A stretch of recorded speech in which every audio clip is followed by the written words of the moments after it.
അത്ഭുതങ്ങൾ തീർന്നിട്ടില്ല, അടയാളങ്ങൾ തീർന്നിട്ടില്ല കാലത്തിൽ ഈ ലോകത്തിൽ. എൻ്റെ മകന് വേണ്ടിയാണ് സാക്ഷ്യം പറയുന്നത്. മകൻ രാജഗിരിയിൽ MBA പഠിച്ചു കഴിഞ്ഞു. പരീക്ഷ നടന്നുകൊണ്ടിരിക്കുകയായിരുന്നു. അപ്പോൾ അവൻ അവിടെ പ്ലേസ്മെൻറ്റ് കിട്ടുന്നതാണ്. പക്ഷേ ഈ വർഷം പ്ലേസ്മെൻറ്റ് തീരെ കുറവായിരുന്നു. ആദ്യത്തെ പ്ലേസ്മെൻറ്റിലൊന്നും അവന് ശരിക്കും കിട്ടിയില്ല. ഇവിടെ വന്ന അച്ഛനോട് പല പ്രാവശ്യം ഇതിനെക്കുറിച്ച് പറഞ്ഞായിരുന്നു. ഇല്ലെങ്കിൽ അവൻ പറയും ഞാൻ പുറത്ത് പോകില്ല. അവസാനം ഒരു പ്ലേസ്മെൻറ്റ് ശരിയായി.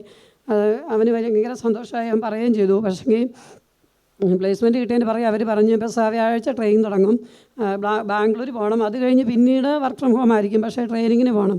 അപ്പോൾ വ്യാഴാഴ്ച ദുഃഖ വെള്ളിയാഴ്ച ഈസ്റ്ററിൻ്റെ അന്നും എല്ലാം ട്രെയിനിങ്ങാണ്. ഇപ്പം ഞങ്ങൾ പറഞ്ഞു, അച്ഛനോട് പറയാറുണ്ട് അപ്പം മരിച്ച് കിടക്കുമ്പോൾ ജോലിക്ക് ആരെങ്കിലും പോവോ, അതുകൊണ്ട് നീ ഈ ജോലിക്ക് പോകണ്ട, എന്ത് വന്നാലും ഈ ജോലിക്ക് പോകണ്ട, ഇത് ഈശോയ്ക്ക് ഇഷ്ടമുള്ള ജോലിയല്ല, അങ്ങനെ പറഞ്ഞു. അന്നേരം മകന് ഒന്നും എതിർത്തൊന്നും പറയുന്നില്ല. പക്ഷേ അവന് ഭയങ്കര സങ്കടം. കാരണം ഈ വർഷം പ്ലേസ്മെൻറ്റ് കിട്ടാൻ ഭയങ്കര ബുദ്ധിമുട്ടായിരുന്നു. അങ്ങനെ അവൻ അവസാനം മനസ്സോടെ ജോലി പോകുന്നില്ല, അങ്ങനെ തീരുമാനിച്ചു.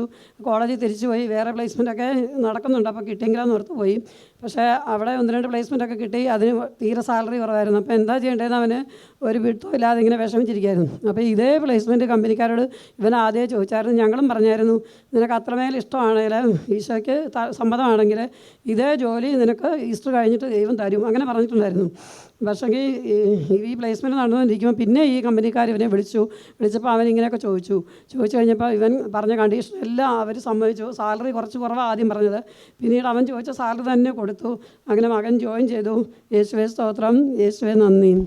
ഹല്ലേലൂയ. ദുഃഖവെള്ളി, പെസഹ, ഈസ്റ്റർ, ക്രിസ്മസ് ഞായറാഴ്ച ദിവസങ്ങളിൽ നമ്മൾ പരിശുദ്ധം ആചരിക്കാനുള്ള പുതിയൊരു രീതി വന്നിരിക്കുകയാണ്. ഞായറാഴ്ച ദിവസങ്ങളിൽ ജോലി എടുക്കുന്ന വ്യക്തികളെയാണ് ജോലിക്ക് എടുക്കുകയുള്ളൂ. അതിനുള്ള ജോലിയിൽ ക്രൈസ്തവർ പോകരുത്. പിശാച് ചെയ്യുന്ന 2 കാര്യമാണ്. 1, കർത്താവിൻ്റെ ദിവസം ഇല്ലാതാക്കണം.